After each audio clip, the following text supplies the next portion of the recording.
నమస్తే, welcome to video news. ముందుగా headlines. వ్యవసాయ శాఖపై ముఖ్యమంత్రి నారా చంద్రబాబు నాయుడు సమీక్ష. రైతు బజార్లను ఆధునీకరించేందుకు మాస్టర్ ప్లాన్ రూపకల్పన చేయాలని అధికారులకు దిశానిర్దేశం.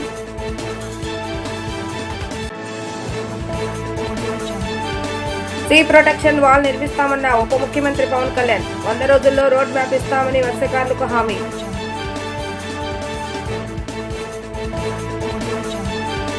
స్కిల్ డెవలప్మెంట్ పై మంత్రి నారా లోకేష్ సమీక్ష. హోమ్ క్యాంపు ద్వారా 1,00,000 బ్లూ కలర్ ఉద్యోగాలు ఇస్తామని వెల్లడి.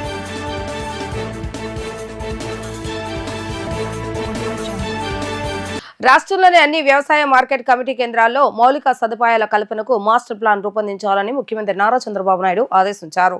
ఈ మేరకు రాష్ట్రంలో ఉన్న 218 మార్కెట్ కమిటీల స్థలాలను సద్వినియోగం చేసుకోవాలని సూచించారు. రైతులు, వినియోగదారులకు ఇద్దరికి లబ్ధి చెందేలా వ్యవసాయ మార్కెటింగ్ శాఖల సమన్వయంతో పనిచేయడంతో పాటు రైతు బజార్లను ఆధునీకరించాలని ఆయన దిశానిర్దేశం చేశారు. సచివాలయంలో వ్యవసాయ శాఖ అనుబంధ రంగాలపై మంత్రి అచ్చెన్నాయుడు, వ్యవసాయ అనుబంధ కార్పొరేషన్ చైర్మన్లు, ఉన్నతాధికారులతో కలిసి ముఖ్యమంత్రి నారా చంద్రబాబు నాయుడు సమీక్ష నిర్వహించారు. ఖరీఫ్ సాగు, రబీ ప్రణాళిక, ధాన్యం కొనుగోలు తదితర అంశాలపై చర్చించారు. వ్యవసాయ అనుబంధ రంగాల్లో గ్రాస్ వాల్యూ అడిషన్ పై దిశానిర్దేశం చేశారు. ఈ నెల 11వ తేదీన ప్రధాని మోడీ ప్రారంభించనున్న పీఎం ధన్ ధ్యాన కృషి యోజన పైన చర్చ జరిగింది. రైతు బజార్లను పూర్తిస్థాయిలో వినియోగించుకోవాలని సూచించారు. పత్తికొండలో ఇటీవల ధర తగ్గిన టమాటా పంటను రైతు బజార్లకు తరలించి వినియోగదారులకు అందించేలాగా చర్యలు తీసుకోవాలని ఆదేశించారు. కోల్డ్ చైన్ లాంటి వ్యవస్థలను ఉపయోగించుకొని టమాటా పంటకు ధర తగ్గకుండా చూసుకోవాలని సూచించారు. అర్బన్ ప్రాంతాల్లో రైతు బజార్లు ఆధునీకరణకు భూమి ఎంత వరకు అవసరమవుతుందో అంచనా వేయాలని దిశానిర్దేశం చేశారు. రైతు బజార్లకు అనుసంధానంగా మొబైల్ రైతు బజార్లను ఏర్పాటు చేసే అంశాన్ని పరిశీలించాలని అన్నారు. మార్కెట్ కమిటీలను రైతు బజార్లను అనుసంధానం చేసి కార్పొరేషన్ ఏర్పాటు చేసి దీని ద్వారా నిధుల సమీకరణ చేపట్టి వ్యవసాయ మౌలిక సదుపాయాల కల్పన జరిగేలాగా చర్యలు తీసుకోవాలని ఆదేశించారు. వ్యవసాయ మార్కెట్ కమిటీల పరిధిలో ఖాళీగా ఉన్న స్థలాలను సద్వినియోగం చేసుకుంటూ కోల్డ్ చైన్, అగ్రి ప్రాసెసింగ్ వంటి మౌలిక సదుపాయాలను కల్పించాలని అన్నారు.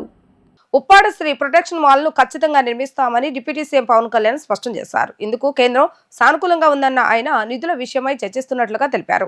సముద్రంలో మత్స్య సంపదకు విఘాతం కలిగిస్తున్న పరిశ్రమల వ్యర్థాలు, కాలుష్య నివారణకు ఓ ప్రణాళికతో వస్తానన్న పవన్ అందుకు తనకు 100 రోజుల సమయం ఇవ్వాలని కోరారు. అదే సమయంలో పారిశ్రామికవేత్తలపైకి ఎగదోసే రాజకీయ నేతల వలలో పడొద్దని మత్స్యకారులకు ఆయన సూచించారు. మత్స్యకారుల ఆందోళన నేపథ్యంలో సొంత నియోజకవర్గం పిఠాపురంలో పర్యటిస్తున్న డిప్యూటీ సీఎం పవన్ కళ్యాణ్ తొలుత కాకినాడ కలెక్టరేట్ లో ఉప్పాడ తీర ప్రాంత గ్రామాల మత్స్యకార సంఘాల ప్రతినిధులతో సమావేశాన్ని నిర్వహించారు. అనంతరం ఏర్పాటు చేసిన సభలో పవన్ కళ్యాణ్ మాట్లాడుతూ పరిశ్రమల వ్యర్థాల వల్ల సముద్రంలో మత్స్య సంపద అంతరించిపోవడంతో పాటు ఉపాధి కరువైపోతుందన్న మత్స్యకారుల ఆందోళనను తాను అర్థం చేసుకుంటున్నానని చెప్పారు. అసలు సమస్యపై లోతుగా అధ్యయనం చేస్తేనే పరిష్కారం సాధ్యమన్న ఆయన అందుకు తనకు 100 రోజులు సమయం కావాలని కోరారు. ఈలోగా సంబంధిత అధికారులు శాఖలతో మాట్లాడతానని అన్నారు. 3 రోజుల్లో మళ్లీ తాను స్వయంగా వచ్చి బోట్లో సముద్రంలోకి వెళ్లి కాలుష్యాన్ని ప్రత్యక్షంగా పరిశీలిస్తానని హామీ ఇచ్చారు. సమస్యలు రాత్రికి రాత్రే పరిష్కారం కావన్న పవన్ న్యాయం చేస్తామంటూ పరిశ్రమలపైకి ఎగదోసే రాజకీయ నేతల వలలో పడవద్దని మత్స్యకారులకు సూచించారు. పనుల పురోగతిపై ఎప్పటికప్పుడు ప్రజలకు తెలియజేస్తారని, సమన్వయం కోసం స్థానికులు కూడా ఒక కమిటీగా ఏర్పడాలని ఆయన సూచించారు. సో నేను మీ దృష్టికి తీసుకొస్తుంది ముందుగా ఉప్పాడ సీ ప్రొటెక్షన్ వాల్ గురించి. మేము మీకు మాట ఇచ్చాం. Uppada sea protection wall last time మనం ఇక్కడికే వచ్చాం. అలాగే మనకి సెంట్రల్ నుంచి కోస్టల్ రెగ్యులేటరీ జోన్ అథారిటీ వాళ్ళని పిలిపించాం. సో పిలిపించినప్పుడు మనం పంపించిన ప్రతిపాదన 323 కోట్లతోటి రక్షణ గోడ నిర్మాణానికి కేంద్ర ప్రభుత్వం సానుకూలంగా ఉంది. అలాగే దీనికి సంబంధించి ఈ నెల 14వ తారీఖున కేంద్ర గృహశాఖ కార్యదర్శి ఆధ్వర్యంలో ఢిల్లీలో ఈ మీటింగ్ జరగబోతూ ఉంది. నేను వారికి ఒకటే తెలియజేశాను, దాదాపు ప్రపంచం మన దేశంలోనే చాలా అరుదుగా ఉండే చోట్ల ముఖ్యంగా ఉప్పాడ తీర ప్రాంతం సంవత్సరానికి 20 నుంచి 25 మీటర్లు కోతకు గురవుతూ ఉంది. ఉన్న ఇళ్ళు పోతూ ఉన్నాయి. అందుకని సీ ప్రొటెక్షన్ వాళ్ళు చాలా అవసరం అని చెప్పి ప్రత్యేకించి చెప్పడం వల్ల సెంట్రల్ హోమ్ మినిస్ట్రీకి చెప్పడం జరిగింది. ఇది 14న మీటింగ్ జరుగుతారు. ఇది నేను మీకు మాట ఇచ్చాను మొన్న ఎలక్షన్ టైంలో కూడా, ఇప్పటికీ నేను మీకు మాట ఇస్తున్నాను. ఆల్రెడీ 14వ తారీఖు అయితే 323 కోట్ల రూపాయలు కాబట్టి ఇలా చేతిలో మంత్రదండం ఉన్నట్టుగా వెంటనే ఇలా నేను చెప్తే అయ్యేది కాదు. ఇది చాలా లేయర్డ్గా జరుగుద్ది. సో మొదట 2 మీటింగ్లు అయినాయి, ఇప్పుడు 3వ మీటింగ్ జరుగుతూ ఉంది. ఖచ్చితంగా నా నమ్మకం 323 కోట్ల రూపాయలు కేంద్ర ప్రభుత్వం మనకు సీ ప్రొటెక్షన్ వాళ్ళకి ఇవ్వబడుతుంది. ఇది నేను మీకు మాటిస్తున్నాను. నేను కింద పడతానో మీద పడతానో ఇబ్బందులు పడతానో నేను మన కోసం, మన మత్స్యకార కుటుంబాల కోసం, మన ఉప్పాడ తీర ప్రాంతం కోసం, మన పిఠాపురం కోసం నేను మీకు మాటిస్తున్నాను, ఉప్పాడ సీ ప్రొటెక్షన్ వాల్ ఖచ్చితంగా నిర్మించడం జరుగుద్ది. దానికి నిధులు కూడా ఎలాగ మన కేంద్ర ప్రభుత్వం నుంచి వచ్చేలాగా ఆల్రెడీ మనకి కేంద్ర ప్రభుత్వం సానుకూల తెలియజేశారు. కానీ అది 320 కోట్లు ఇవ్వాలా లేదా 250 వాటి మీద ఊగిసలాడుతూ ఉందని మనకి మాటలు. సో నేనేం కోరుకున్నానంటే 323 కోట్ల రూపాయలు మీరు దయచేసి ఇవ్వండి అని చెప్పి మన సాధక బాధలని వారికి తెలియజేశాను. ఈ వ్యర్థాలని ఎలా శుద్ధి చేస్తారు, శుద్ధి చేస్తే మేము పొల్యూషన్ కంట్రోల్ బోర్డుని మేము ఎలా నమ్మాలి, వాళ్ళు ఏమో చేయట్లేదు అన్నారంటే దానికి నేనేం చెప్పానంటే కలెక్టర్ గారు షణ్మోహన్ గారితో మాట్లాడి నాకు సమయం ఎంత ఇస్తారు ఇవన్నీ చేయడానికి అంటే నేను 3 దఫాలుగా పెట్టుకున్నా.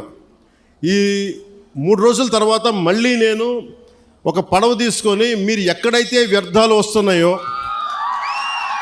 ఎక్కడైతే మన మత్స్య సంపద నాశనం అయిపోతుందని మీరు చెప్తున్నారో వాటిలో ఒకసారి నేను వెళ్ళి చూస్తాను. ఎందుకంటే ఒక మత్స్యకారుడిలాగా వెళ్ళాలి అంటే నేను కూర్చోబెట్టి 4 గోడల మధ్య ఉంటే ఇది నాకు మీరు అది అర్థం అవడం కంటే కూడా పేపర్లు తీసుకొని ఆ రిపోర్ట్ చదవడం కంటే కూడా మీరు లోపలికి వెళ్ళి వేటలో వెళ్తే ఎలా ఉంటుందో అలాంటి పరిస్థితుల్లో మీరు ఏమి అనుభవిస్తున్నారో అది చూడటానికి నేను కూడా పడవ తీసుకుని ఒక 2-3 రోజులు తర్వాత ఇక్కడే మన కాకినాడ పోర్టు నుంచే మొత్తం వెళ్ళి ఈ కోస్టల్ లైన్లో ఎక్కడైతే పొల్యూషన్ ఉందనేది మన మత్స్యకారు యువత కానీ నాయకులు కానీ వాళ్ళు చూపించిన ప్రదేశాల మేరకు నేను వెళ్ళి దాని నుంచి నేను స్వయంగా నేను పరిశీలిస్తాను. ఒకటి, ఈ అభివృద్ధితో పాటు మనకు కావాల్సింది ఖచ్చితంగా పర్యావరణ పరిరక్షణ కావాల్సిందే మనకి. దాంట్లో నేను ఎక్కడ కాంప్రమైజ్ అవ్వట్లేదు. దాన్ని ఎక్కడా కూడా నేను మిమ్మల్ని వంచాలని కూడా నేను ప్రయత్నం చేయట్లా. నాకు మీకు కుదరినప్పుడు నేను రాజకీయాలు వదిలేసి వెళ్ళిపోతాను తప్ప నేను మీ న్యాయం చేయలేనప్పుడు నేను కూర్చోబెట్టి నాకు నిజంగా మీ గుండెల్లో పెట్టుకున్న అభిమానం కంటే కూడా నేను పదవులుగా నేను ఏం చూడను. కాకపోతే ఈ పదవి ఉన్నది చాలామందితో కూర్చొని సామరస్యపూర్వకంగా ఎలా పరిష్కారం చేయాలి అన్నదే నా తపన. సో నేనేం చెప్పానంటే ముఖ్యంగా నేను చెప్పింది ఏంటంటే అసలు ఎంత పొల్యూషన్ జరుగుతుంది ఆ ఆడిట్ని ఒకసారి చేయమని చెప్పాం. ఆడిట్ చేద్దాం, అసలు ఎంత కాలుష్యం ఉందనేది చెప్తే అందరూ అడిగారు. షణ్మోహన్ గారు మొత్తం సంఘాల నాయకులందరితో మాట్లాడి అక్కడ ఉన్న యువతతో కూడా మాట్లాడి ఈరోజు దాదాపు 100 మంది పైగా వచ్చారు. వాళ్ళందరితో మాట్లాడి మీ ప్రతినిధులుగా మేము అడిగింది ఏంటంటే షణ్మోహన్ గారు కలెక్టర్ గారు కనీసం మాకు 100 days టైం ఉంటే దీని మీద యాక్షన్ ప్లాన్ చేద్దామని ఒకసారి అంటే ఎలా చేద్దాం దీనికి సంబంధించి. ఎందుకంటే మీరు బోట్లు దెబ్బతినకూడదు, మీరు మీకు మీ వేటకి ఇబ్బంది పడకూడదని దీనికి ఏం చేయాలంటే ఒక ప్రాపర్ యాక్షన్ ప్లాను ఒక 100 రోజుల సమయం అని అడిగాం. సో మిమ్మల్ని కూడా నేను ప్రతిపాదిస్తుంది, మిమ్మల్ని అభ్యర్థిస్తుంది, మీ అందరినీ వేడుకుంటుంది. మాకు కనీసం ఒక 100 రోజుల సమయం కనుక మీరు ఇస్తే దీనికి ఒక రోడ్ మ్యాప్, ఒక ప్లాన్ క్రియేట్ చేసి మీ ముందు పెట్టి మీ అందరి అనుమతితోటే మనకి ఉపాధి అవకాశాలు ఉంటూనే మనకి కాలుష్యాన్ని ఎలా నివారించాలి అన్న దాని మీద నా ప్రణాళికకి నాకు కనీసం ఒక 100 రోజుల సమయం కావాలి. ఆ 100 రోజుల సమయాన్ని మిమ్మల్ని ఇమ్మని నేను ఆర్థించడానికే నేను ఈరోజు మీ ముందుకు వచ్చాను.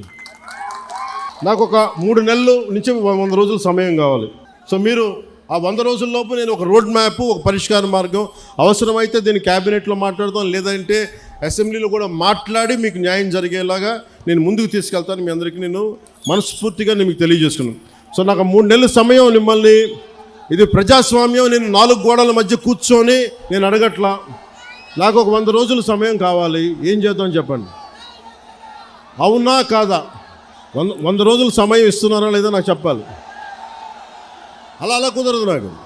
ఎందుకు చెప్తా, మీరు 100 రోజుల సమయం ఇవ్వకపోతే, మీరు 100 రోజుల సమయం ప్రాక్టికల్గా మీరు ఆలోచించండి. 100 రోజుల సమయం ఇవ్వకపోతే, ఎందుకంటే రాత్రికి రాత్రి పొల్యూషన్ ఏం జరుగుతుందో మనం ఆడిట్ చేయడానికి కూడా చాలా టైం పడుతుంది. ఆడిట్ చేసిన తర్వాత వ్యర్థాలు ఉన్నాయి అంటే వీళ్ళకి ఎందువల్ల వ్యర్థాలని విడుదల చేస్తున్నారు. ఎందుకంటే మీరు 4 రోజులు ధర్నా చేస్తే 5వ రోజు పరిష్కారం నిజంగా రాదు. ఎందుకంటే దీని వెనక చాలా ఉన్నాయి. పరిశ్రమలు మనం ఇచ్చింది కాదు, వైసీపీ నాయకులు ఇచ్చింది.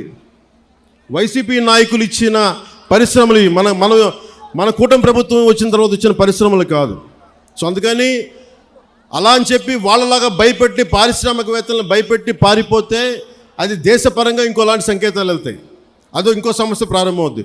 సో మేము ఆలోచిస్తుంది వయా మీడియాగా మధ్యలో పొల్యూషన్ రాకుండా, మన మత్స్య సంపద చనిపోకుండా ఎలాంటి పరిష్కారం వెతకాలి. అలాగే ఓఎన్జీసీ వాళ్ళు మనకి కొంత కాంపెన్సేషన్ పే చేస్తూ ఉన్నారు, ప్రతి నెలకైనా అడుగుతూ ఉన్నారు. అది మేము పెట్టే ప్రతిపాదన కలెక్టర్ గారితో సంబంధిత మంత్రివర్గంతో మేము అడుగుతుంది. ఎక్కడైతే ఎఫెక్ట్ అవుతూ ఉన్నారో వాళ్ళకి సంబంధించి ఆ పరిశ్రమలు కానీ పారిశ్రామిక యాజమాన్యంతో మాట్లాడి వాళ్ళు ఎంతవరకు చేయగలరు, ఒకవేళ కాంపెన్సేషన్ ఇవ్వగలరా, నెలకి ఇవ్వగలరా, లేదంటే వన్ టైం సెటిల్మెంట్ చేయగలరా, ఇవన్నీ మాట్లాడాల్సిన అవసరం ఉంది, మాట్లాడాల్సిన పరిస్థితి ఉంది. అది మీకు అంటే ఇవన్నీ చేయడానికి నాకు కనీసం ఒక 3 నెలలు సమయం కావాలి. హోమ్ క్యాంప్ కార్యక్రమం ద్వారా రాబోయే 5 ఏళ్లలో 1,00,000 బ్లూ కలర్ ఉద్యోగాలు కల్పించడమే ప్రభుత్వ ప్రధాన లక్ష్యమని విద్యా ఐటీ శాఖ మంత్రి నారా లోకేష్ స్పష్టం చేశారు. రాష్ట్రంలోని యువతకు నైపుణ్యాభివృద్ధి ద్వారా సుస్థిరమైన ఉపాధి అవకాశాలు కల్పించేందుకు ప్రభుత్వం కట్టుబడి ఉందని తెలిపారు. స్కిల్ డెవలప్మెంట్ అంశంపై మంత్రి నారా లోకేష్ సమీక్ష నిర్వహించారు. ఈ సందర్భంగా ఆయన మాట్లాడుతూ nursing, welding, trekking, building workers కు యూరప్ తో పాటు జర్మనీ, ఇటలీ దేశాల్లో మంచి డిమాండ్ ఉందని పేర్కొన్నారు. ఆ రంగాల్లో విద్యను అభ్యసించిన యువతకు ఆయా దేశాల భాషలో ప్రత్యేక శిక్షణ ఇచ్చి విదేశీ ఉద్యోగ అవకాశాలు లభించేలాగా అధికారులు చర్యలు తీసుకోవాలని సూచించారు. ఆ దిశగా స్కిల్ డెవలప్మెంట్ కార్పొరేషన్ అధికారులు సమగ్ర రూట్ మ్యాప్ రూపొందించి ప్రణాళికబద్ధంగా ముందుకు సాగాలని మంత్రి దిశానిర్దేశం చేశారు. రాష్ట్రంలోని ప్రతి యువకుడికి నైపుణ్య ప్రాధాన్యత కల్పించే విధంగా ప్రత్యేక వ్యూహాలను సిద్ధం చేయాలని సూచించారు. సచివాలయంలో సీఎం చంద్రబాబు నాయుడు అధ్యక్షతన ఏపీ కేబినెట్ భేటీ నిర్వహించారు. ఏపీలో అతిపెద్ద విదేశీ ప్రత్యక్ష పెట్టుబడికి కేబినెట్ లో ఆమోదం తెలుపనున్నారు. 87,520 కోట్లతో విశాఖలో ఏర్పాటు చేయనున్న రైడెన్ ఇన్ఫోటెక్ డేటా సెంటర్ కు కేబినెట్ ఆమోదం తెలుపనుంది. రాజధాని అమరావతిలో నిర్మించనున్న రాజ్భవన్ నిర్మాణానికి 4 కన్వెన్షన్ సెంటర్లకు కేబినెట్ లో ఆమోదం తెలుపుతారు.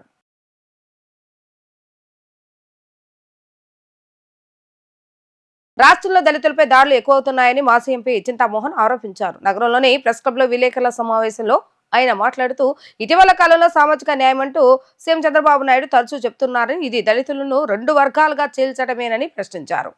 జగన్ తన కేసులకు భయపడి పర్యటనలు, యాత్రలంటూ తిరుగుతున్నారని విమర్శించారు. మోడీ అండతోనే జగన్ ఇంకా బయట తిరుగుతున్నారని వ్యాఖ్యానించారు. పవన్ చంద్రబాబు నాయుడు సనాతన ధర్మం పేరుతో ప్రజలను రెచ్చగొడుతున్నారని ఆగ్రహాన్ని వ్యక్తం చేశారు. సుప్రీంకోర్టు ప్రధాన న్యాయమూర్తిపై దాడికి యత్నించిన ఘటన ప్రజాస్వామ్యానికే మాయని మచ్చని చెప్పారు.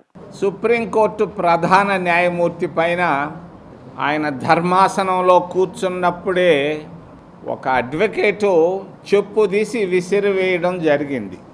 ఇది అమానుషం, దౌర్భాగ్యం, దేశ ఔన్నత్యానికి, భారతదేశ రాజ్యాంగానికి ఇది ఒక మాయని మచ్చ. ఎప్పుడూ జరగలేదు కాంగ్రెస్ ప్రభుత్వాల్లో ఇటువంటి చర్య.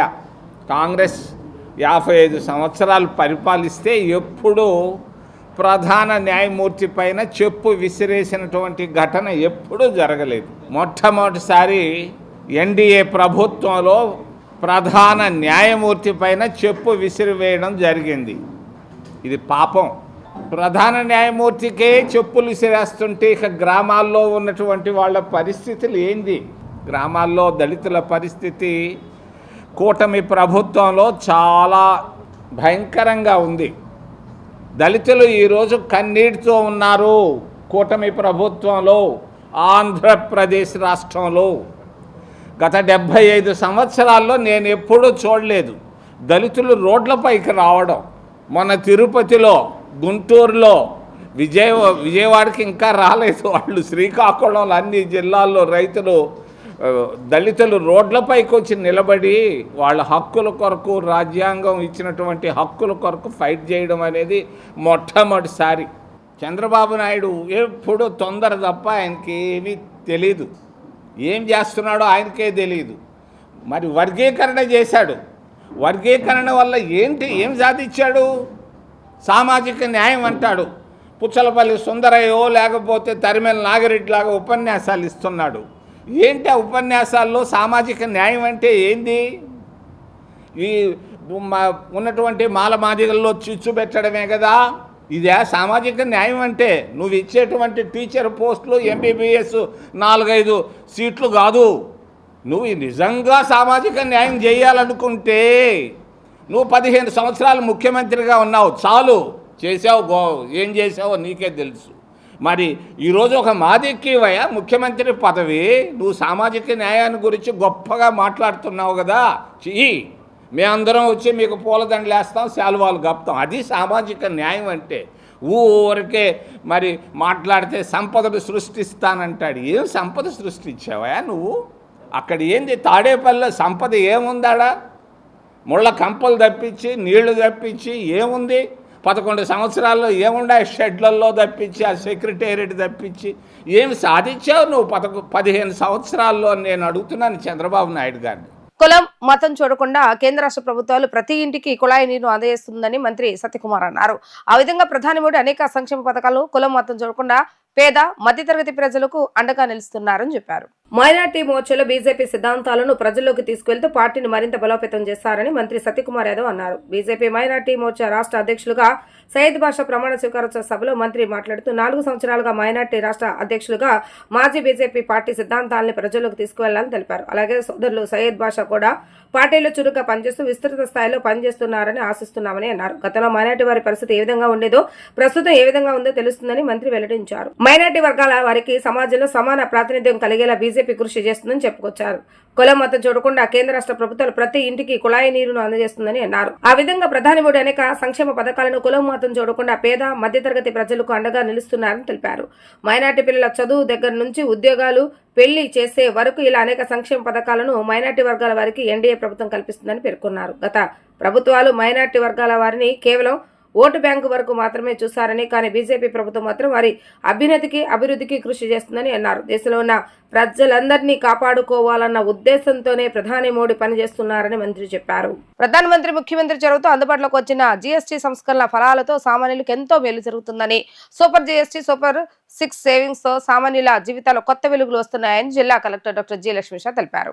నగరంలోని ఓల్డ్ జీజీహెచ్ వద్ద సూపర్ జీఎస్టీ, సూపర్ సేవింగ్స్ అవగాహన ర్యాలీని collector Lakshmisha, joint collector S Ilakaiah, GST Vijayawada joint commissioner S Prashant Kumar అధికారులతో పాటు ఎన్టీఆర్ జిల్లా కెమిస్ట్రీస్ అండ్ డ్రగ్గిస్ట్స్ అసోసియేషన్ ప్రతినిధులతో కలిసి ప్రారంభించారు. ఈ సందర్భంగా కలెక్టర్ లక్ష్మీషా మాట్లాడుతూ సూపర్ జీఎస్టీ 2.0తో ప్రతి రంగంలోనూ భారం తగ్గిందని, జీవిత బీమాపై పాత రేటు 18% ఉంటే ఇప్పుడుది 0% అయిందని, ఆరోగ్య కుటుంబ బీమాలోనూ ఇదే రకమైన మినహాయింపు అందుబాటులోకి వచ్చిందన్నారు. గతంలో ప్రాణరక్షక మందులపై జీఎస్టీ 12% ఉంటే ఇప్పుడుది 0% అయిందని అన్నారు. వైద్య పరికరాలు, డయాగ్నోస్టిక్ కిట్లపై 12% ఉన్న పన్ను 5% తగ్గిందన్నారు. ఈ సంస్కరణలతో జరుగుతున్న మేలుపై ప్రజల్లో అవగాహన కల్పించేందుకు గ్రామ స్థాయి నుంచి విస్తృత అవగాహన కార్యక్రమాలు నిర్వహిస్తున్నట్లుగా తెలిపారు. హాస్పిటల్స్, రైతు సేవా కేంద్రాలు, అంగన్వాడీలు, విద్యా సంస్థలు ఇలా ప్రతి చోట అవగాహన కల్పిస్తున్నామని అన్నారు. జీఎస్టీ రేట్ల తగ్గింపుతో ఆదా అయిన సొమ్ము ప్రజల జీవితాలకు కొత్త దిశను చూపిస్తాయని, ఈ డబ్బు పెట్టుబడి కోసం, చదువు కోసం, డిపాజిట్ల కోసం ఇలా వివిధ రకాలుగా సద్వినియోగం చేసుకోవచ్చని అన్నారు. కొత్త జీఎస్టీ సంస్కరణలతో రాష్ట్ర ప్రజలకు 8,000 కోట్లు, జిల్లా ప్రజలకు దాదాపు 300 కోట్ల మేర ప్రయోజనం కలుగుతుందని, ఇది ఒక మంచి కార్యక్రమంలో భాగస్వాములైన జిల్లా కెమిస్ట్రీస్ అండ్ డ్రగ్గిస్ట్స్ అసోసియేషన్ కు ధన్యవాదాలు తెలియజేశారు.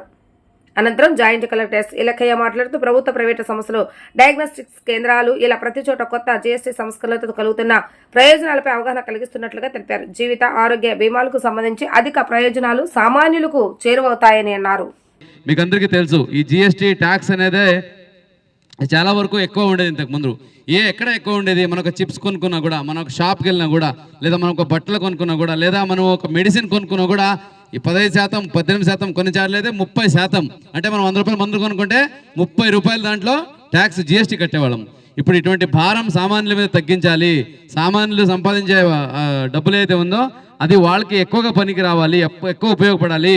దాని నుంచి ట్యాక్స్లా కలెక్ట్ చేసుకుని వాళ్ళకి ఇబ్బంది పెట్టకూడదనే ఉద్దేశంతో ఒక రెవల్యూషనరీ, ఒక విప్లవాత్మక నిర్ణయాన్ని గవర్నమెంట్ చేసింది. అదే ఈ జీఎస్టీ సేవింగ్. అందుకే సూపర్ జీఎస్టీ, సూపర్ సేవింగ్ అని చెప్తున్నాం. ఎందుకు సూపర్ సేవింగ్?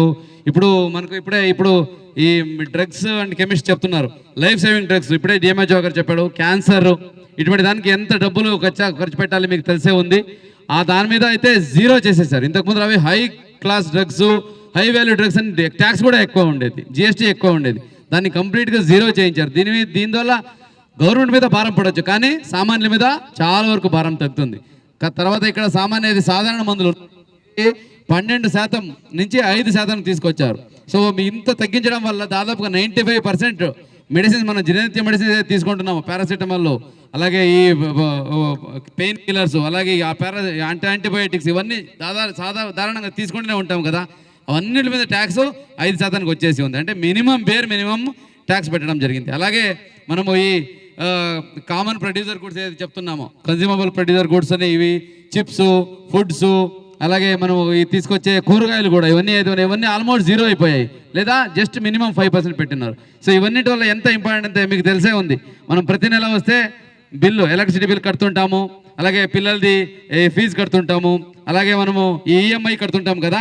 ఒక లోన్ తీసుకున్నప్పుడు 200-300 ఈఎంఐ ఆటోమేటిక్ కడుతుంటాం, చిన్న లోన్ తీసుకున్నా కూడా. ఇప్పుడు మన జిఎస్టీ సేవింగ్ వల్ల ఈఎంఐ కట్టినంత డబ్బులు మనకు సేవ్ అవుతాయి. ప్రతిరోజు ఈ సేవ్ చేసే జిఎస్టీ వల్ల మనము ప్రతి నెల ఎలక్ట్రిసిటీ బిల్ ఈజీగా కట్టేసుకోవచ్చు. అంటే అక్కడ కట్టే డబ్బులంతా ఇక్కడ మనకు సేవ్ అవుతుంది. ఇది ఈ జిఎస్టీ సేవ్ చేయడం వల్ల వచ్చే ఆదాయం.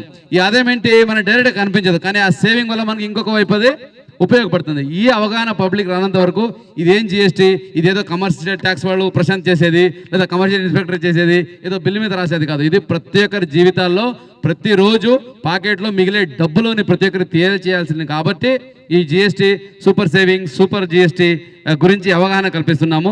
మన రాష్ట్రంలో దీని అంచనా ఎంత ఉండొచ్చు ఒకసారి ఆలోచిస్తారా? దాదాపుగా ఇప్పుడు సూపర్ సేవింగ్, సూపర్ జిఎస్టీ ద్వారా మన రాష్ట్రంలో 8,000 కోట్ల రూపాయలు ఆదా అవుతా ఉంది సామాన్యులకి. 8,000 కోట్లు వాళ్ళ పాకెట్ ఉంటా ఉంది, 8,000 కోట్లు వాళ్ళ ఇంట్లో ఉంటా ఉంది. ఆ 8,000 కోట్లని వాళ్ళు వాళ్ళ పెట్టుబడికి వాడుకోవచ్చు, పిల్లల ఎడ్యుకేషన్కి వాడుకోవచ్చు, లేదా ఏదైనా కొనుక్కోవడానికి వాడుకోవచ్చు, లేదా బ్యాంక్లో సేవ్ చేసుకుని దాని ద్వారా ఇంట్రెస్ట్ తీసుకోవచ్చు. సో ఇంత ఇంపార్టెంట్ 88,000 crores అంటే ఆలోచించండి.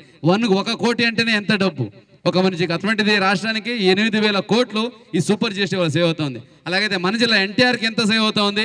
దాదాపుగా 250 నుంచి 300 కోట్లు మన జిల్లాలోనే సేవ్ అవుతుంది జిఎస్టీ వల్ల. ఇది జిఎస్టీ సేవర్, సూపర్ సేవర్ ద్వారా యాక్టివిటీస్ చేస్తున్నాము. జిఎస్టీ గురించి స్పెసిఫిక్గా రిఫార్మ్స్ గురించి ఎంత తగ్గించారు గవర్నమెంట్, సో దాని గురించి అవేర్నెస్ అందరికీ కల్పిస్తున్నాము. ఈరోజు హెల్త్ గురించి మనం చేస్తున్నాము. మన జిల్లాలో ప్రతి ఒక్క ఇన్స్టిట్యూట్లో, గవర్నమెంట్ కావచ్చు, ప్రైవేట్ కావచ్చు, ఇంకా మనకి చాలా డయాగ్నోస్టిక్ సెంటర్స్ ఉన్నాయి, అన్ని చోట్ల చేయడం జరుగుతుంది. ఎస్పెషల్లీ డిఎంఎన్హెచ్ఓ ఆల్రెడీ బ్రీఫ్గా అన్నీ చెప్పారు. Just one more point I want to add. మనకి హెల్త్ అంటే లైఫ్ సేవింగ్ మెడిసిన్స్ మాత్రం కాకుండా కొన్ని హెల్త్ ప్రీమియమ్స్లో కూడా, హెల్త్ ఇన్సూరెన్సెస్లో కూడా మనకి తగ్గించడం జరిగింది. సో దీనివల్ల మనకి హెల్త్ ఇన్సూరెన్స్ ప్రీమియం ప్రతి మంత్ కానీ లేకపోతే ఇయర్లీ వన్స్ మనం ప్రీమియం కట్టాము, దానికి ఉన్న ఇన్సూరెన్స్ అది కూడా తగ్గించడం జరిగింది. ఓకే, ప్రీమియం కూడా తగ్గించాము. సో దీనివల్ల జిఎస్టీ తగ్గడం వల్ల ఇప్పుడు 18% ఉంటే దానికి 5% అయిపోయింది, 12%. సో దీనివల్ల ప్రతి ఒక్క సామాన్య ప్రజలు కూడా ప్రీమియంని తీసుకోవచ్చు. ఇప్పుడైతే మీరు అందరూ ఏమనుకుంటారు, ఇదేమో పెద్దవాళ్ళు తీసుకుంటారు ఇన్సూరెన్స్, మనం తీసుకోలేము అలా అనుకుంటారు. కానీ అది కాదు. ఇది ఇప్పుడు జిఎస్టీ తగ్గడం వల్ల ప్రీమియం రేట్ కూడా చాలా తగ్గిపోయింది. సో కామన్ పబ్లిక్ కూడా ఇది వాడుకోవచ్చు. సో దయచేసి అందరూ కూడా మీరు కూడా యూజ్ చేసుకోండి since GST got reduced. Thank you. రాష్ట్రంలో అలజడులు, విధ్వంసం సృష్టించేందుకు జగన్ ప్రయత్నిస్తున్నారని మాజీ మంత్రి పీతల సుజాత ఆరోపించారు. జగన్ విశాఖ పర్యటన అట్టర్ ఫ్లాప్ అయిందని మండిపడ్డారు. ఎస్సీలపై జగన్ పగ సాధిస్తున్నాడని ఆమె ఆగ్రహాన్ని వ్యక్తం చేశారు. ఈ సందర్భంగా మాజీ మంత్రి పీతల సుజాత మాట్లాడుతూ డాక్టర్ సుధాకర్ మరణానికి కారకులైన హంతకులు వైసీపీ నేతలే అని ఆరోపించారు. వైసీపీ ప్రభుత్వ హయాంలో అంబేద్కర్ ని అవమానపరిచారని మండిపడ్డారు. చిత్తూరు జిల్లాలో అంబేద్కర్ విగ్రహాన్ని తగులబెట్టిన దుర్మార్గులు వైసీపీ నేతలే అని, అన్ని దుర్మార్గాలు చేసి ఏ ముఖం పెట్టుకుని జగన్ విశాఖ వెళ్లారని ప్రశ్నించారు. కరోనా సమయంలో మాస్క్ అడిగితే డాక్టర్ సుధాకర్ ను దారుణంగా అవమానించి చంపేశారని ఆరోపించారు. సుధాకర్ కుటుంబానికి జగన్ క్షమాపణలు చెప్పాలని డిమాండ్ చేశారు. ఇలాగే వ్యవహరిస్తే ఎస్సీలంతా ఏకమై జగన్ కు తగిన బుద్ధి చెప్తారని ఆమె హెచ్చరించారు. రాష్ట్రంలో అలజడులు సృష్టించాలని, విధ్వంసాలు సృష్టించాలని వైసీపీ ప్రయత్నం చేస్తుంది. ముఖ్యంగా జగన్మోహన్ రెడ్డి గారు ప్రయత్నం చేస్తున్నారు. వైసీపీ గవర్నమెంట్లో ఉండగా మాస్క్ అడిగినటువంటి పాపానికి డాక్టర్ సుధాకర్ గారిని ఎంత దారుణంగా హింసించి చంపేశారండి. ఈ రోజున అసలు మీరు ఏ ముఖం పెట్టుకుని నర్సీపట్నం వెళ్తారు? అందుకే ఈ రోజున మీ ప్రోగ్రాం అట్టర్ ఫ్లాప్ అయింది. ఈ రోజున ఎంత నీచానికి జగన్మోహన్ రెడ్డి గారు వైసీపీ దిగజారిపోయిందంటే, చిత్తూరు జిల్లాలో డాక్టర్ బిఆర్ అంబేద్కర్ గారి యొక్క విగ్రహానికి నిప్పు పెట్టి, ఆ వైసీపీ సర్పంచే నిప్పు పెట్టి, మళ్ళా ఏమీ తెలియదు అన్నట్టుగా నాటకాలు ఆడతారు. మేము చాలా పారదర్శకంగా ఎంక్వైరీ వేస్తే సీసీ కెమెరాల నుంచి అన్నిటితో కూడా బయటపడింది వైసీపీ వాళ్ళే నిప్పు పెట్టారు అంబేద్కర్ గారి విగ్రహానికి అని. అవి ఈ రోజున ప్రూఫ్స్తో సహా బయటకు వచ్చేసరికి ఈ రోజున మళ్ళీ నాటకాలు ఆడుతున్నారు వైసీపీ వాళ్ళు. ఏంటండి మీ వైసీపీ గవర్నమెంట్లో భారత రాజ్యాంగాన్ని, డాక్టర్ బిఆర్ అంబేద్కర్ గారి యొక్క రాజ్యాంగాన్ని తుంగలో తొక్కేశారు. రాజారెడ్డి రాజ్యాంగాన్ని నడిపించారు. మీరు ఎంతకాలం దళితుల్ని ద్వేషిస్తారండి? ఎంతకాలం దళితుల మీద పగ సాధిస్తారు జగన్మోహన్ రెడ్డి గారు? మీరు ఎంత దళితులకి ద్రోహం చేశారంటే, ఎంతమంది వైసీపీ గవర్నమెంట్లో దళితులు హత్య చేయబడ్డారు, వేధించబడ్డారు, అఘాయిత్యాలకి గురయ్యారు. మీకు ఇంకా బుద్ధి రాలేదా? ఈ రోజున డాక్టర్ బిఆర్ అంబేద్కర్ గారి యొక్క విగ్రహాన్ని తగలబెట్టేసిందే వైసీపీ వాళ్ళు. మళ్ళా మా మీద రుద్దేసి రాష్ట్రంలో విధ్వంసాలు సృష్టించాలని చూస్తారా? మేము చూస్తూ కూటమి ప్రభుత్వం ఊరుకోదు. మీరు ఇష్టం వచ్చినట్టు నాటకాలు ఆడితే కూటమి ప్రభుత్వం ఎవరిని కూడా వదిలిపెట్టే ప్రసక్తే లేదు. ఈ రోజున మీరు ఆనాడు ఏం చేశారండి? అంబేద్కర్ గారిని అవమానించారు మీరు వైసీపీ గవర్నమెంట్లో ఉండగా. డాక్టర్ బిఆర్ అంబేద్కర్ విదేశీ విద్యా పథకాన్ని కూడా పేరు మార్చేసి జగన్ గారి యొక్క జగన్ విద్యా పథకం అని పెట్టుకున్నటువంటి దుర్మార్గులు మీరు. అంత ద్రోహానికి దిగజారిపోయారు మీరు వైసీపీ గవర్నమెంట్లో ఉండగా. ఏ దళితులకి కూడా రక్షణ లేకుండా పోయింది. ఏ మహిళకి కూడా రక్షణ లేకుండా చేశారు. ఈ రోజున పైపెచ్చు మళ్ళా అదే దళితుల మధ్య అలజడులు సృష్టించి గొడవలు పెట్టి రెచ్చగొట్టి రాష్ట్రాన్ని విధ్వంసం చేయాలనుకుంటున్నారా జగన్మోహన్ రెడ్డి గారు? చూస్తూ ఊరుకోరు. దళితులంతా ఏకమేమల్ని తరిమి కొట్టే రోజు ఇంకా దగ్గరలో ఉంది. మీకు ఆల్రెడీ 11 సీట్లకే పరిమితం చేశారు. రేపు పొద్దున్న అందులో అన్ని మైనస్లే ఉంటాయి, చూసుకోండి. దళితులందరూ కూడా ఏకమేమల్ని తరిమి కొడతారు. ఇట్లాంటి దళితుల మధ్య కనుక మీరు చిచ్చు పెట్టి ఇలా రాష్ట్రాన్ని అతలాకుతం చేయాలని చూస్తే కనుక దళితుల ఏకమే మీ సంగతి తేలుస్తారు. నాడు చోటా డాల్ వ్యాపారి, నేడు డాల్ వ్యాపార సామ్రాజ్యంలో డాన్గా మారి కోట్ల రూపాయల ఆస్తులను కూడబెట్టారు. తన అక్రమ సంపాదనకు గుంటూరు, విజయవాడ కేంద్రంగా దేశమురళి ఆంధ్ర, తెలంగాణ రాష్ట్రాలు వ్యాపారాలు విస్తరించి చిన్న వ్యాపారస్తులను పాతాళానికి తొక్కి కేజీఎఫ్ తరహాలో డాల్ వ్యాపార రంగంలో కింగ్ మేకర్ గా చక్రం తిప్పి రాజకీయ పార్టీలను అడ్డం పెట్టుకుని కోట్లకు పడగెత్తి మురళి అక్రమ సామ్రాజ్య కేంద్రాలపై ఐటీ దాడులు గత 3 రోజుల నుంచి జరుగుతున్నాయి. విజయవాడ ఈ పేరు వినగానే రాజకీయాలకు ప్రధాన అడ్డా అనే మాట మనందరికీ గుర్తొస్తుంది. కానీ నేడు డాల్ వ్యాపార సామ్రాజ్యాన్ని 2 తెలుగు రాష్ట్రాలు విస్తరించి అనేక జిల్లాల్లో బినామీలతో ఓ కేజీఎఫ్ సినిమా తరహాలో పెద్ద సామ్రాజ్యాన్ని స్థాపించారు. ఆ సామ్రాజ్యంలో జరుగుతున్న అక్రమాలు పరాకాష్ఠకు చేరడంతో కొంతమంది వ్యక్తులు ఐటీ అధికారులకు ఫిర్యాదు చేశారు. ఫిర్యాదు చేయడంతో ఐటీ అధికారులు నేరుగా రంగంలోకి దిగి దేశమురళి ఇంటిపై, అదేవిధంగా తనతో వ్యాపార సంబంధం కలిగిన బినామీలు, వ్యాపారంలో భాగస్వాములుగా ఉన్న ఇళ్లు, వ్యాపార కేంద్రాలపై ఒకేసారి ఐటీ అధికారులు సోదాలు నిర్వహించారు. ముఖ్యంగా విజయవాడ సమీపంలోని మైలవరం నియోజకవర్గ సూరాయపాలెంలోని 4 గోడల్లో కొన్ని నివేశ స్థలాలు, కోట్ల రూపాయలు విలువ చేసే వ్యాపార భూమి, గెస్ట్ హౌస్ తో పాటు మరికొన్ని ఆస్తులు ఉన్నట్లుగా ఐటీ అధికారులు గుర్తించారు. ఈ ఆస్తులని ఒకే రోడ్డు అంటే తన తండ్రి దేశ్ సుబ్బారావు నగర్ ప్రాంతంలో కూడబెట్టిన ఆస్తులు. వ్యాపార కేంద్రంగా ప్రసిద్ధిగాంచిన విజయవాడ నగరంలో ఉన్న బడా వ్యాపారస్తుల నుంచే కాకుండా పలు చిట్ ఫండ్ కంపెనీలు తనకు పరిచయం ఉన్న మిత్రుల బడా వ్యాపారస్తుల నుండి అతి తక్కువ వడ్డీకి కోట్ల రూపాయలు తీసుకొని ఆ కోట్ల రూపాయలతో బయట వ్యక్తులకి అధిక వడ్డీలతో వ్యాపారం చేయడంతో పాటు డాల్ వ్యాపారంలో మొగటం లేని మహారాజులకు ఒక వెలుగు వెలిగాడు. రాష్ట్రంలోని కొన్ని జిల్లాల్లో చిన్న డాల్ వ్యాపారాలను భయభ్రాంతులకు గురిచేసి దేశమురళి కోట్ల రూపాయల అక్రమ సంపాదన సామ్రాజ్యానికి తెరలేపారు. ఎన్టీఆర్ జిల్లా మైలవరం నియోజకవర్గం గొల్లపూడి పంటకాలవ ప్రాంతంలో కోట్ల రూపాయలు విలువ చేసే 1000 గజాల స్థలాలు, గోడౌన్స్, షెడ్లు నిర్మించి ఆస్తులను మురళి కూడబెట్టినట్లుగా ఐటీ అధికారులు గుర్తించారు. వెస్ట్ బైపాస్ ప్రాంతంలో కోట్ల రూపాయలు విలువ చేసే వ్యవసాయ భూములు, ఇళ్ల స్థలాలను తన అక్రమ డాల్ వ్యాపారంలో వచ్చిన సొమ్ముతో కొనుగోలు చేసిన ఆస్తులపై ఐటీ అధికారులు డేగ కన్నేశారు.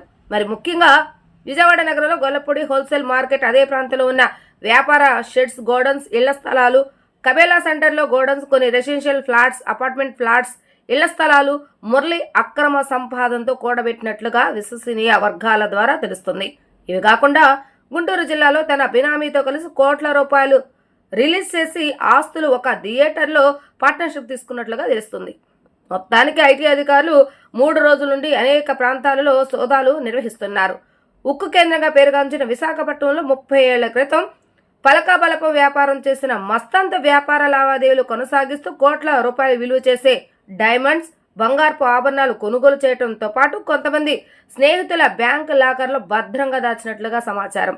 మరోవైపు డాల్ వ్యాపార కేంద్రంగా ఉన్న తెనాలి హాట్స్ మినపగుళ్ళు వ్యాపారితో కలిసి కోట్ల రూపాయల వ్యాపార దందా కొనసాగిస్తుండగా దేశ్ మురళిపై ఐటీ అధికారులు ప్రత్యేక నిఘా ఏర్పాటు చేసి సోదాలు నిర్వహిస్తున్నారు.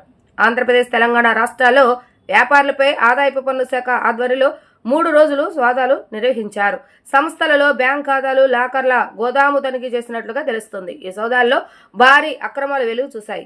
ప్రభుత్వం పౌర సరఫరాల శాఖ ద్వారా నిత్యావసర వస్తువులు అందించే రేషన్ దుకాణాలలో పప్పు సరఫరా ఒప్పందాలను దుర్వినియోగం చేస్తూ వ్యాపారులు కోట్ల రూపాయల కథ నడిపినట్లుగా అధికారులు గుర్తించారు. ఐటీ విభాగాల అంచనాల ప్రకారం 450 కోట్లకు పైగానే ఉంటుందని సమాచారం. పెద్ద ఎత్తున నగదు లావాదేవీలు జరిగినట్లుగా ఆధారాలు లభించాయి. హైదరాబాద్ ఇన్వెస్టిగేషన్ ఐటీ ఆధ్వర్యంలో రాష్ట్ర వ్యాప్తంగా 25 ప్రదేశాల్లో సోదాలు జరిగిన విషయం తెలిసిందే. అయితే గత 3 రోజుల పాటు ఆంధ్రప్రదేశ్లోని వినుకొండ, విజయవాడ, గుంటూరు, విశాఖపట్నం, కర్నూలు ప్రధాన పప్పు వ్యాపార గోదాములు, మిల్లులు, వ్యాపారస్తులు వణికిపోయారు. ఐటీ దాడుల సమయంలో అధికారులు కోట్లాది రూపాయల నగదును స్వాధీనం చేసుకున్నట్లుగా సమాచారం. ప్రభుత్వ ఆహార సరఫరా విభాగం ద్వారా పప్పులు ఒప్పందాలు కుదుర్చుకున్న వ్యాపారులు మిల్లింగ్ ద్వారా సరఫరా చేసిన పప్పుల నాణ్యత పూర్తిగా లోపించింది. మార్కెట్ ధరలు తగ్గిన తర్వాత కేవలం సగం పప్పు సరుకు ప్రభుత్వ సంస్థలకు సరఫరా చేసి మిగిలిన భాగాన్ని సరఫరా చేసినట్లుగా నకిలీ బిల్లు చూపించినట్లుగా తెలుస్తుంది. బ్యాంకులో బోగస్ ఖాతాల పరిశీలనలో విషయాలు ఆశ్చర్యంగా ఉన్నాయి. అన్ని నకిలీ సంస్థల భాగాలు ఒకే బ్యాంకులోనే తెరవబడ్డాయి. ఖాతాలోకి డబ్బులు జమ అయిన వెంటనే నగదు ఉపసంహరణలు జరిగినట్లుగా ఐటీ అధికారులు గుర్తించినట్లుగా సమాచారం. ఈ లావాదేవీలని ఎప్పటికప్పుడు కొనుగోలుకి రసీదులతో వచ్చే ప్రయత్నం జరిగినట్లుగా తెలియవచ్చింది. అక్రమాల వెనుక పెద్ద మాఫియా లింక్ ఉన్నట్లుగా తెలుస్తోంది. దర్యాప్తు అధికారులు మరో ఆసక్తికర అంశాలు గుర్తించినట్లుగా సమాచారం. 2021 అసెంబ్లీ ఎన్నికల ముందు మరియు ఎన్నికల కాలంలోనే పెద్ద ఎత్తున ఉపసంహరణలు జరిగినట్లుగా రికార్డులు సూచిస్తున్నాయి. ఈ వ్యవహారంలో వ్యాపారులతో పాటు ప్రభుత్వ అధికారుల ప్రమేయం కూడా ఉన్నట్లుగా భావిస్తున్నారు. ఇది ఒక పెద్ద నెట్వర్క్. వ్యాపారులు, సివిల్ సప్లై అధికారులు, సహాయ సంస్థల ప్రతినిధులు కలిసి లాభాలు పంచుకుంటున్నారని అనుమానిస్తున్నట్లుగా తెలుస్తుంది. ఆంధ్రప్రదేశ్లో వ్యాపారం నడుస్తున్న మూలకథ వలన హైదరాబాద్ ద్వారా జరిగింది అధికారులు అనుమానిస్తున్నారు. మొత్తానికి డాల్ మురళి సామ్రాజ్యంలో ఎన్ని వందల కోట్లు కూడబెట్టారనే వివరాలను ఐటీ అధికారులు స్పష్టం చేసే అవకాశాలు కనిపిస్తున్నాయి. వార్తలు ముగించే ముందు హెడ్లైన్స్ మరొకసారి. వ్యవసాయ శాఖపై ముఖ్యమంత్రి నారా చంద్రబాబు నాయుడు సమీక్ష. రైతు బజార్లను ఆధునీకరించేందుకు మాస్టర్ ప్లాన్ రూపకల్పన చేయాలని అధికారులకు దిశానిర్దేశం.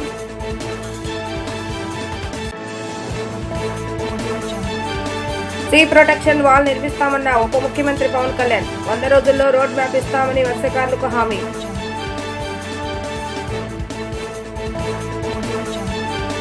స్కిల్ డెవలప్మెంట్ పై మంత్రి నారా లోకేష్ సమీక్ష. హోమ్ క్యాంపు ద్వారా 1,00,000 బ్లూ కలర్ ఉద్యోగాలు ఇస్తామని వెల్లడి.